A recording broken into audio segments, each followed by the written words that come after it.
Hi, welcome back to Christ Form. Question: do you love life and godliness? Do you love or desire wealth and longevity? And do you want to influence peoples and nations all for the glory of God? If you do, then this wisdom series is for you. Today's session will be critical to appropriating the word of wisdom. It will be a tad long, so patience will be a needed fruit of the Spirit here. Now, before we do a recap of part 2, let me bridge it with this quote from Clement of Alexandria. Clement said, "The word can never quit those who belong to him, not even if we are asleep. For he ought to be invited even to our sleep. For perfect wisdom, which is knowledge of things divine and human, which comprehends all that relates to the oversight of the flock of men, becomes, in reference to life, art. And so, while we live, is constantly with us, always accomplishing its own proper work, the product of which is a good life." As you can see, a good life is a product of wisdom. A good life. From knowing the unfathomable deep things of Yahweh, to understanding universal knowledge, to discerning human hearts, to solving complex issues, to disarming rulers in the heavenly places, even to the salvation of nations, wisdom is necessary for human flourishing. A good life. With this realization, let us now do a quick recap of the definition of the word of wisdom, or Logos Sophia, from part 2. Now, I will not go into detail. If you want, you can go back to part 2 and listen to it. Now remember, these definitions are from scriptural perspectives, not just from Greek philosophical perspectives. Alright? Logos. Logos word speaks of the divine mind, which is Yahweh's truths, designs, rationalities, reasonings, knowledge that is immanent or permeating and operating in the world and communicated to the world. So Logos is all that is in the divine mind, all that is in Yahweh's mind, his truths, his design, his rationalities, his reasonings and knowledge that is permeating and operating in the world and communicated to the world. Sophia. Sophia wisdom is the divinely endowed and naturally trained ability to assimilate context at hand, to synthesize body of knowledge, to leverage life experiences, and to gain strategic insights so as to make sound judgment and prudent discretions for practical advice and applications in time and space for human flourishing. So can you imagine Jesus having this Logos Sophia while living on earth and interacting with people? Do you know that Yahweh had this Logos Sophia before creating the earth and humankind? Even Apostle Paul had this Logos Sophia as a wise master builder who laid the foundation of the church. So Logos Sophia speaks of wisdom that proceeds from the divine mind of Yahweh that is immanent in the world and communicated to the world. Now, in short, Logos Sophia essentially answers the question, if Jesus was me facing my context today, be it in understanding scriptures or knowing the will of God for my situation, then what would be on his mind, and or how would he act? So let us now talk about the manifestation of wisdom. Now, wisdom manifests in four modes, namely word of wisdom, enlightenment, reasoning, and execution. Now, these four modes may overlap each other like a Venn diagram, but each mode has its own unique manifestations. Now, we must also understand that every context of wisdom mentioned in scriptures or to be applied in life and godliness accesses different manifestations of this broad-based Logos Sophia. So we need to discern which manifestation is primarily needed for every context and situation. So in this session, we will discuss the word of wisdom. The rest, we will leave it to subsequent sessions. So what is word of wisdom or Logos Sophia? Word of wisdom or Logos Sophia is a divinely communicated wisdom from the divine or Yahweh's mind, which you would never have known, understood, experienced, or proficient otherwise, especially when it comes to the wisdom of God hidden in scriptures. Now let's look at Hebrews chapter 1 verses 1 to 2. I read Hebrews 1 verse 1. Although God spoke long ago in many parts and in many ways to the fathers by the prophets, by many prophets, if you notice, right? In these last days, he has spoken to us by a Son, which he appointed heir of all things, through whom also he made the world.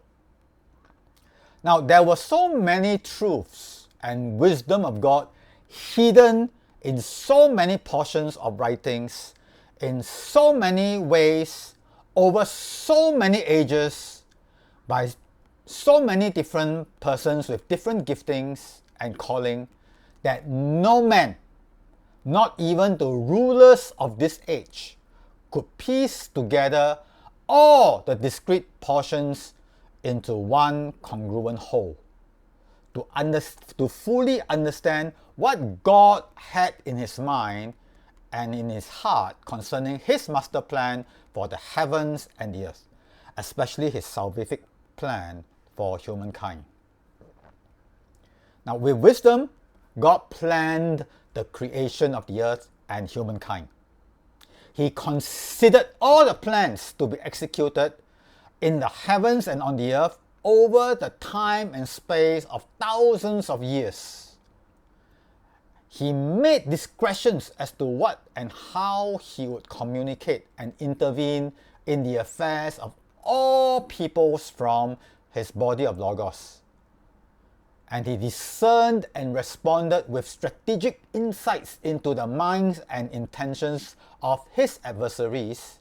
And finally, he established it according to his good pleasure, so as to confound the rulers in the heavenlies and men on earth alike, when he sent Jesus for the flourishing of the humankind in his image, including causing the return of the peoples of the earth that he divided at the allotment of the nations after Babel, which we discussed in part 1 if you are interested.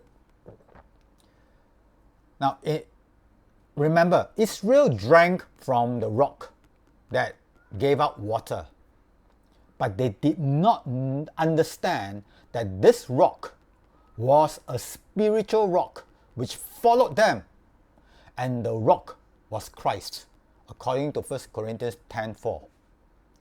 They celebrated circumcisions, feasts, new moons, and Sabbath days, which were mere shadows of what is to come, but they could not comprehend that the true substance is Christ, according to Colossians 2:17.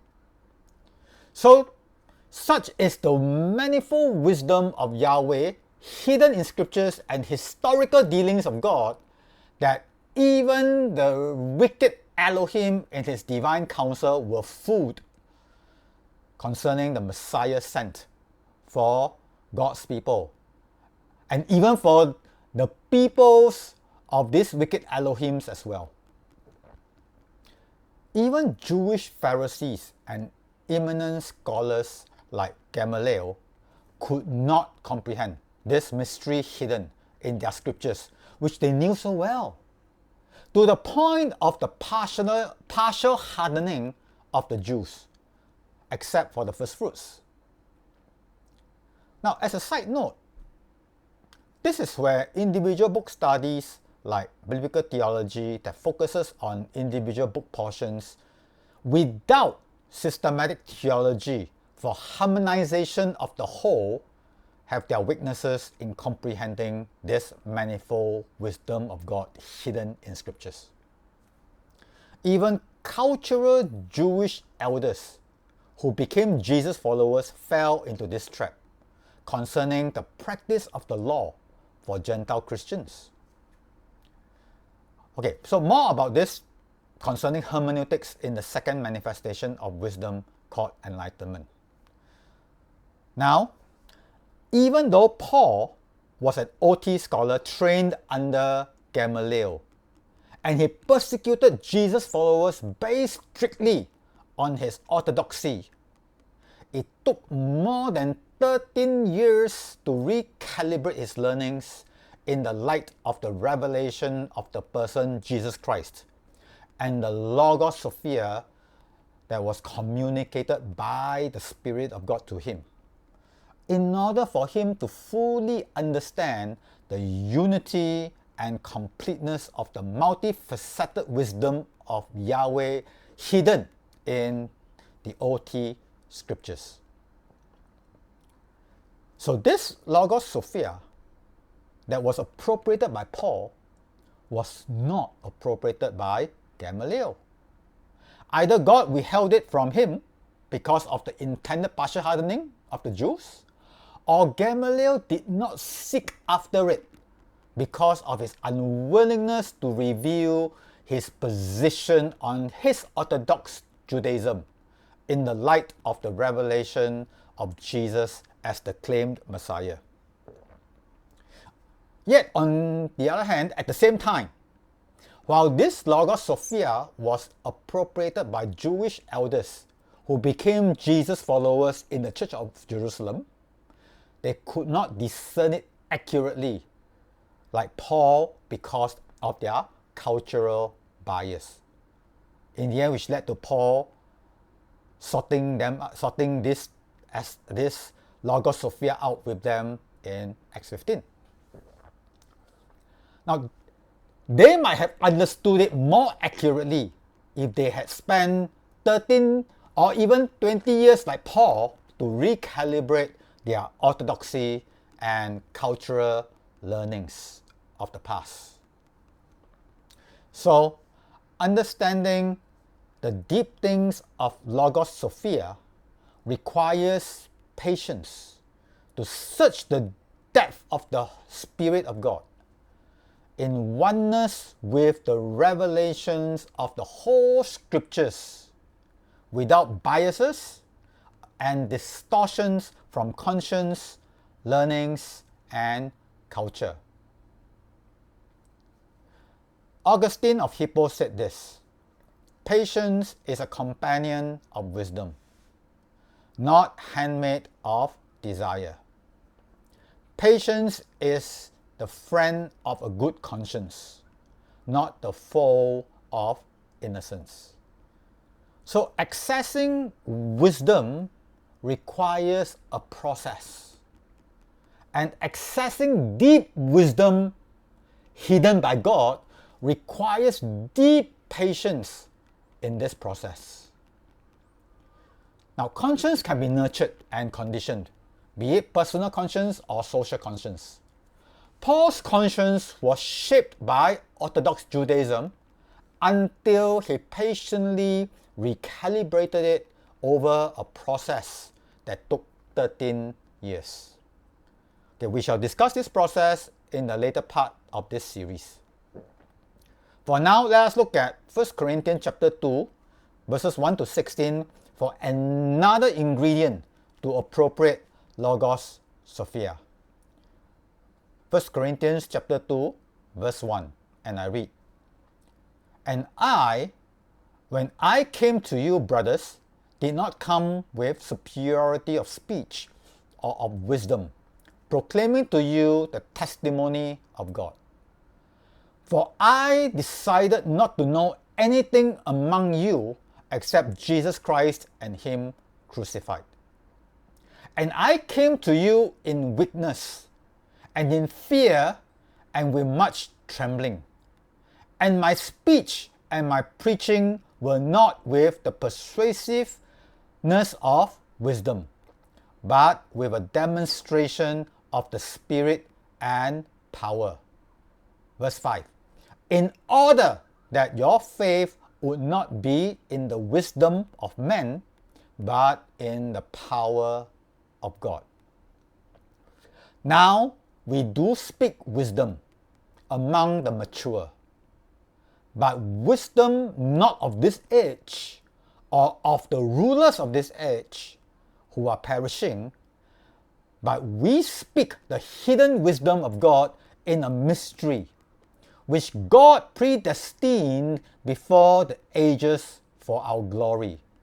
Verse 8.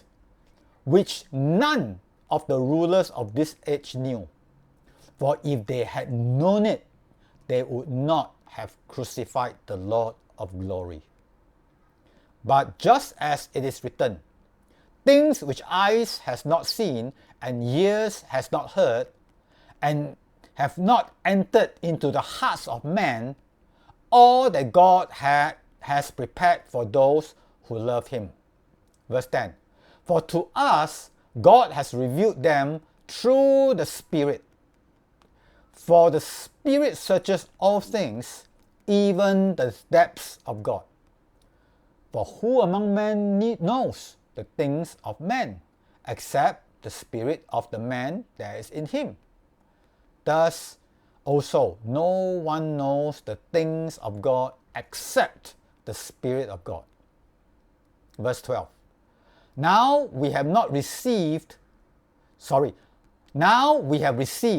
not the spirit of the world, but the Spirit who is from God, in order that we may know the things freely given to us by God, things which we also speak, not in words taught by human wisdom, but in words taught by the Spirit, explaining spiritual things to spiritual people. Verse 14. "But the natural man does not accept the things of the Spirit of God, for they are foolishness to him, and he is not able to understand them, because they are spiritually discerned." Verse 15. "Now the spiritual person discerns all things, but he himself is judged by no one. For who has known the mind of the Lord, and who has advised him? But we have the mind of Christ." Now, if we want to understand the Logos Sophia of Yahweh, we must be spiritually mature. What is spiritually mature? A spiritual person or spiritually mature person is one who is well developed in the image of Christ and accurately attuned to the Spirit of God to apprehend and comprehend, or discern in short, the things of God. So a spiritual person or a spiritually mature person is one who is well developed, well grown, well sanctified in the image of Christ. And not just that, but also accurately attuned or tuned in to the frequency of the Spirit of God, so as to apprehend and comprehend the things of God. Only a spiritual person will be able to discern this word of wisdom, this Logos Sophia, and then combine spiritual thoughts with spiritual words to communicate it into the world, both in the heavens and on the earth, just like Paul did. Since a natural or carnal person cannot discern spiritual things, only a spiritual person can have the mind of Christ. In other words, if we are spiritually mature, or if we are spiritual, we can think like Christ thinks, hence imaging his mind in our minds and communicating his word of wisdom through our words by combining spiritual thoughts with spiritual words, just like Paul did. Now, many of us do not have the mind of Christ because we are not growing and maturing in the image of Christ. And we are not trained to discern the Spirit of God accurately. Thus, we do not have the wisdom of God.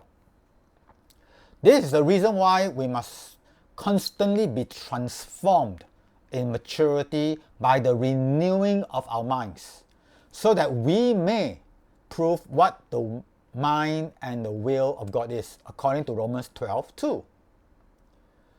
Now, Athanasius of Alexandria said this: "For the searching of the scriptures and true knowledge of them, an honorable life is needed, and a pure soul, and that virtue which is according to Christ, so that the intellect guiding its path by it may be able to attain what it deserves or what it desires, and to comprehend it insofar as it is accessible to human nature to learn concerning the Word of God. For without a pure mind and a modeling of the life after the saints or holy ones, a man could not possibly comprehend the words of the saints."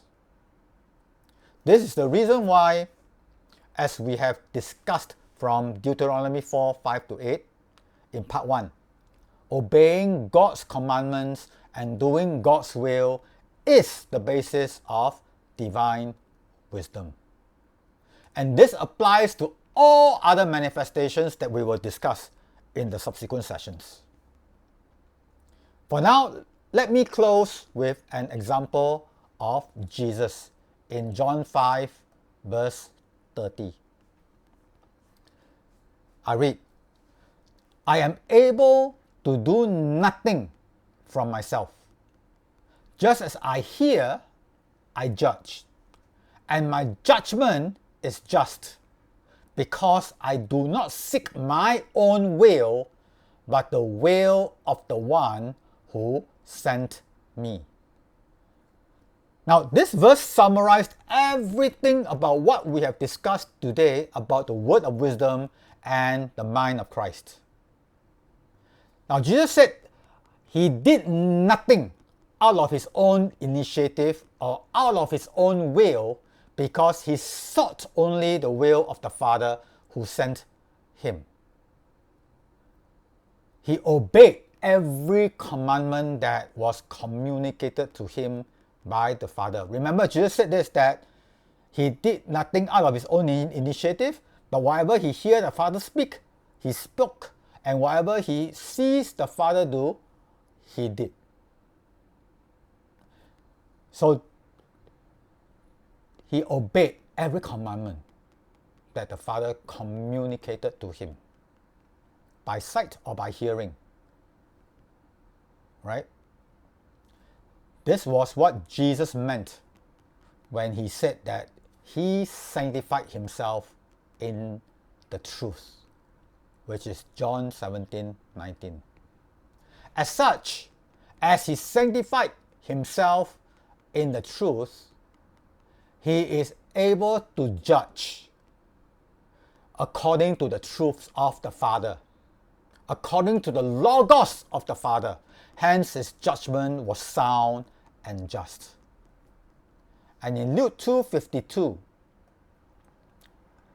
as a result of his obedience and sanctification in the image of the Father, Jesus was advancing in wisdom and stature and in favor with God and with people. We need to keep increasing and advancing in wisdom and stature of maturity like Jesus Christ. And as a result of our increasing wisdom and maturity like Jesus, we will also be in favor with God and with men. So are we growing in maturity and wisdom in the same image as Jesus, in the same way as Jesus? Do we have the mind of Christ?